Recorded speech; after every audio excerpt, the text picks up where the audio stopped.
Bienvenidos a este foro chat, agradecida por su presencia. Hoy hablaremos sobre la violencia intrafamiliar, pues el coronavirus, como nueva enfermedad, ha generado gran preocupación en la población. Esta es conocida como una crisis de corte mundial por el incremento de número de casos detectados por las medidas de aislamiento administradas. En nombre del Instituto de Profesionalización de Colombia, IPC, Centro Simón Rodríguez, inscrito en el Ministerio de Educación, y mi persona, Elizabeth Persat, psicólogo con 31 años de experiencia en el ejercicio de la profesión, tanto clínico, social, docencia e investigación, te damos la bienvenida.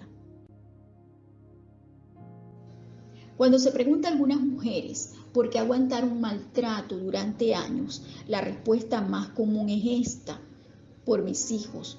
No quería que se criaran sin un padre. Se parece una respuesta válida, pero si la analizamos profundamente, descubrimos su inconsistencia, porque sucede que en una situación violenta, los hijos también sufren. En los hijos, el crecimiento en una atmósfera de miedo, tensión y terror va a influir negativamente en su desarrollo emocional y más tarde puede manifestarse en abandono escolar, en uso de drogas, en desórdenes psicológicos y en violencia y delincuencia.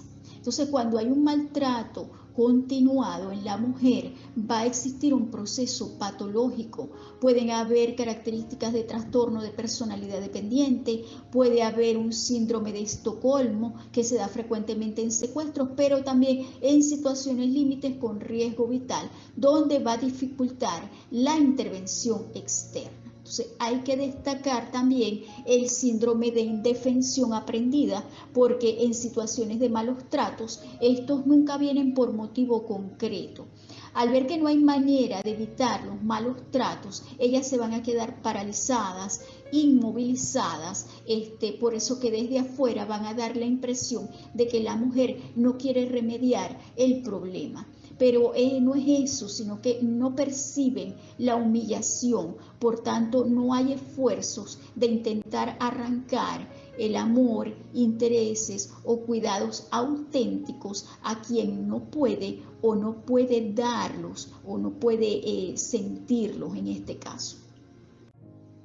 Las características del agresor es que suelen venir generalmente de hogares violentos, ¿no?, donde se produce agresividad. Tienen un perfil determinado de inmadurez, dependencia afectiva, inseguridad, emocionalmente inestables, impacientes e impulsivos. Se hizo una investigación con unos psicólogos norteamericanos, el doctor John Gottman y el doctor Neil Jacobson, y ellos señalaron dos categorías de hombres agresores. La categoría Pitbull, que se caracteriza porque solo es violento con las personas que ama, es celoso, tiene miedo al abandono, priva a la pareja de su independencia, tiene potencial para la rehabilitación y no ha sido acusado de ningún crimen. Y el tipo de características personales, cobra, como ellos lo llaman, es agresivo con todo el mundo, es propenso a amenazar con cuchillos o armas de fuego, es difícil de tratar en terapia psicológica, uno depende emocionalmente de otra persona, pero él va a insistir que la pareja haga lo que él quiere. Y posiblemente haya sido acusado de algún crimen con abuso de alcohol y de drogas. En cuanto a la mujer, sus características como víctima de violencia son una persona que se deja maltratar, en algunos casos porque se considera la principal responsable del buen funcionamiento del matrimonio y cree que este depende de sus propias habilidades para evitar conflictos y situaciones de violencia o ruptura matrimonial.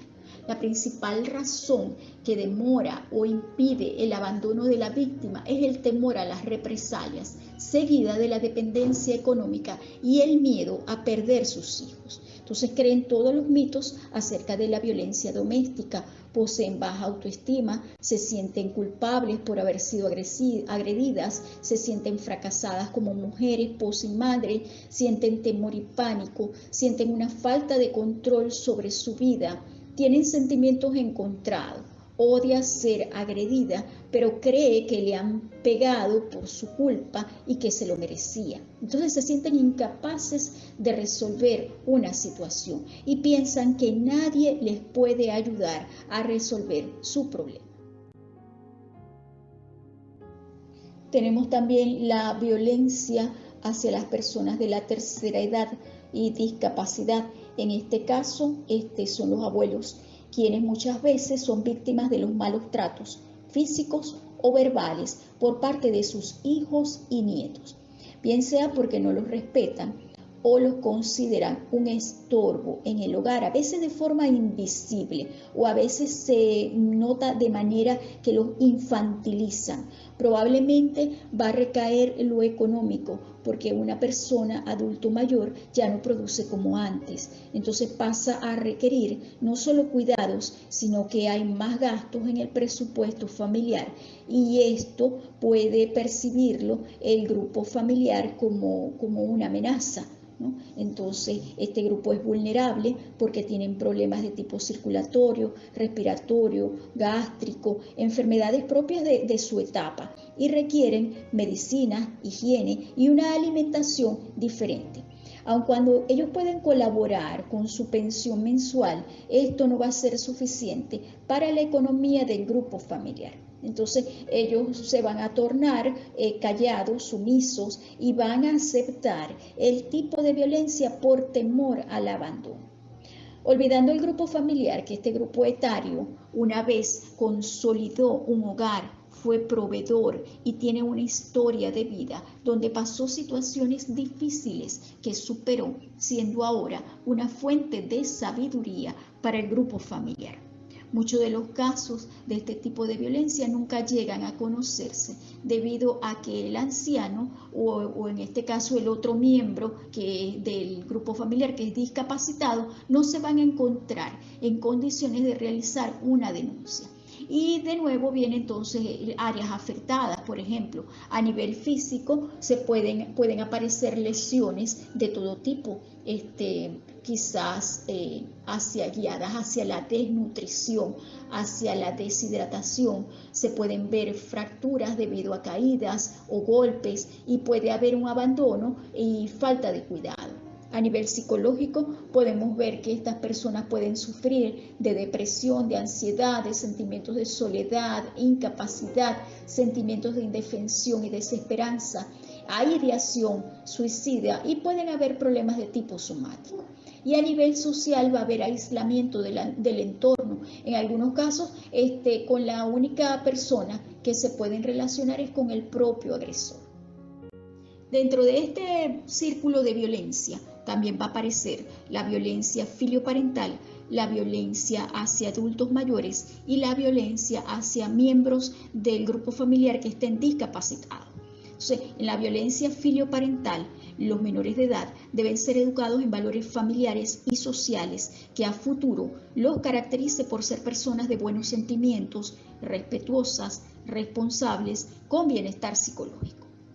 La violencia filioparental de los hijos a los padres se refiere a una serie de conductas que tienen los hijos hacia sus padres, los cuales se pueden evidenciar a través de agresiones físicas o verbales de cualquier tipo, con el fin de agredir a la figura materna o paterna.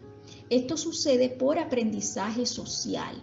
Los hijos ven al padre que maltrata a su madre y ellos imitan su comportamiento violento. O el hijo que agrede a los padres manifestando abandono escolar, uso de drogas, conductas predelictivas, con grandes secuelas psicológicas para este grupo que está en formación. También ocurre en padres demasiado permisivos, pues ellos van a complacer al niño en todo y esto va a llevar al niño a creerse superior, que puede hacer lo que él quiera y que puede abusar de quien quiera. Piensa que se merece un trato especial, creando en él apegos de tipo ansiosos y desorganizados. Por otro lado, los estudios indican que en algunos casos las secuelas emocionales pueden desembocar en la reproducción en un futuro de formas de violencia. Si el niño crece en un ambiente en el que el uso de violencia es la manera de resolver los conflictos, posiblemente aprenda que esta es la pauta que él debe desarrollar. Y va a haber un déficit en sus habilidades sociales para resolver problemas. Además, en estos menores pueden aparecer alteraciones que van a afectar diferentes áreas de su desarrollo. A nivel físico puede aparecer retraso en el crecimiento, problemas del sueño, trastornos de conducta alimentaria, o son obesos o lo contrario. Pueden haber problemas gastrointestinales, síntomas psicosomáticos como alergia, dolores de cabeza. A nivel emocional pueden aparecer problemas de ansiedad, depresión, baja autoestima, déficit en habilidades sociales, estrés postraumático y aislamiento social. A nivel cognitivo pueden aparecer retrasos en el desarrollo verbal, lenguaje, alteración en el rendimiento escolar, déficit de atención. A nivel de comportamiento pueden haber conductas violentas hacia los demás, inmadurez, retraimiento y conductas autodestructivas. En los niños, niñas y adolescentes se deben vigilar las consecuencias del maltrato, pues ver que los padres se maltratan es un maltrato psicológico para ellos. Se pueden observar síntomas que si permanecen por 2 semanas se deben pedir ayuda.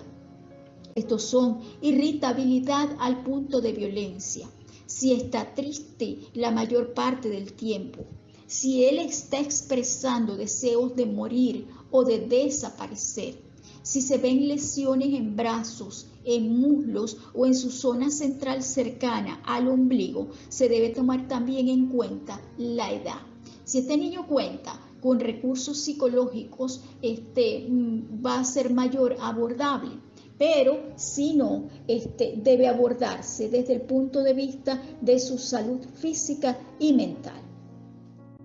Ahora bien, otro punto importante es qué pasa cuando el maltrato es hacia el hombre dentro de la relación de pareja.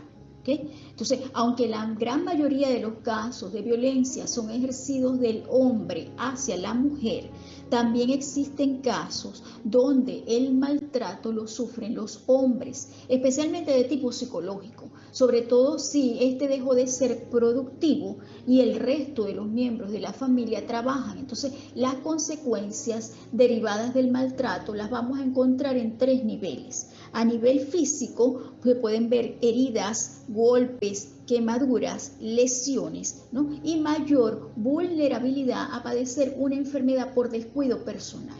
A nivel psicológico puede aparecer un estrés postraumático, depresión, ansiedad, baja autoestima, intentos de suicidio. Puede haber abuso de alcohol y de otras sustancias. Pueden haber disfunciones sexuales, pueden haber trastornos somáticos como por ejemplo dolores de cabeza, problemas gastrointestinales, malestar generalizado, ¿no? Pueden haber también sentimientos de culpa, sentimientos de desesperanza y vacío.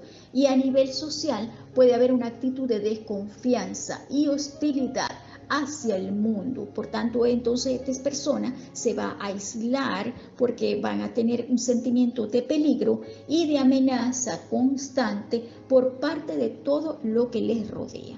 Aquí puede transformarse en un trastorno de personalidad de tipo paranoico. Aquí te dejamos algunos contactos donde puedes acudir para recibir los primeros auxilios psicológicos.